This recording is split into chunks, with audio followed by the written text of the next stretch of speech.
Ше, ай қазақта бір жақсы сөз бар ғой.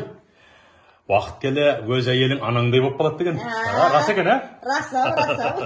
Сен менің анамдай болып қалдың, мен сенің үлкен балаңдай болып қалдым ғой. Иә. Ал енді қай ана өзінің баласының бақытты болғанын қаламайды дейсің? Иә. Сен менің бақытты болғанымды қалайсың ба?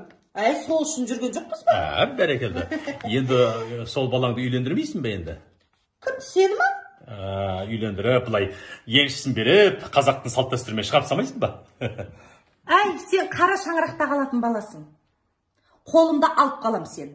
Спокойно газетіңді оқып, тарс-тарс осырып жата берсе үйде. Қайтасың басқа әңгімені? Зачем ондай? Ал қашпайдың саған, ажырасып кетсе? Я, давай. Кім ол? Біздің коллективтегі бір жас келіншек қой, күйеуі алқаш ұра береді. Жаман жаныма шетшесі. Обалдағай. Көмектесу керек қондайларға. Иә. Сен ол қызды алып келсе үйге? Сөйтейін ба? Иә, сөйтсең. Бірақ қай бөлмеде жатады ол? Мына бөлмеге жата берсін. Ол біздің спальня ғой.